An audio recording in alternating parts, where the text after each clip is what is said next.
Aħna qed nistennew illi kull pazjent jingħata d-dinjità illi tixraqlu li l-istat jiżgura illi kull pazjent jiġi trattat b'rispett, irrispettivament mill-kundizzjoni jew marda li jkun qiegħed iġarrab.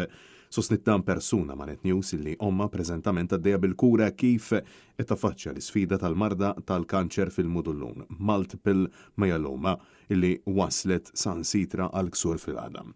Skont l-informazzjoni li kiseb Net News waqt li kienet itterċiev il-kura, il-bord mediku iddeċieda li sabiex omma tkun tista' tfieq kellha bżonn preskrizzjoni ta' tip ta' kemoterapija oħra, iżda kellhom joħorġu minn butom 13,000 euro fix-xahar mingħajr l-għajnuna tal-gvern. Qalula li għandhom bżonn iżidula chemotherapy drug oħra. Din il-chemotherapy drug qalula li mhijiex xejn jiġifieri li ma titħallas mill-gvern li rridu nħallsu għalija aħna u li tiswa bej wieħed u ieħor 13,000 euro fix-xahar.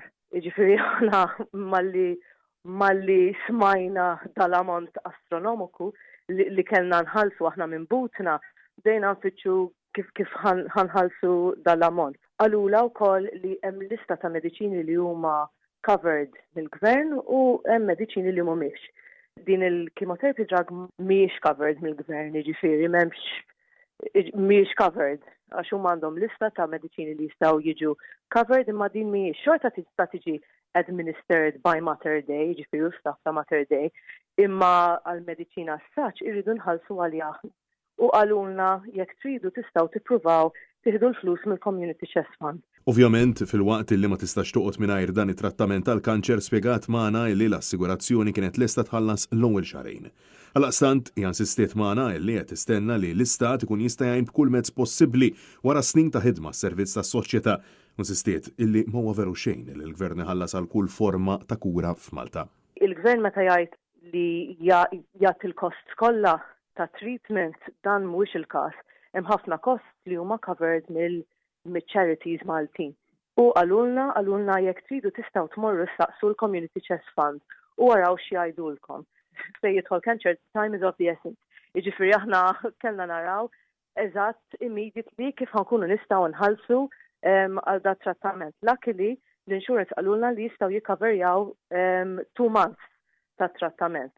Fil-waqt li ringrazzjat lil ħaddiema tal-Isptar tal-Onkoloġija Serent Nimamo l-Infermieri, l-Hospice Malta u l-Malta Community Chest Fund Foundation hija appellat sabiex il-Gvern ma jħallix lil-omma waħedha fl-aktar mument illi għandha bżonn. Aħna nistennew li jekk inti tidħol l-isptar għax kisir sieqek tiġi trattat l-istess bħalli kieku inti tħalt l-isptar għax għandek cancer u għandek bżonn chemotherapy drug.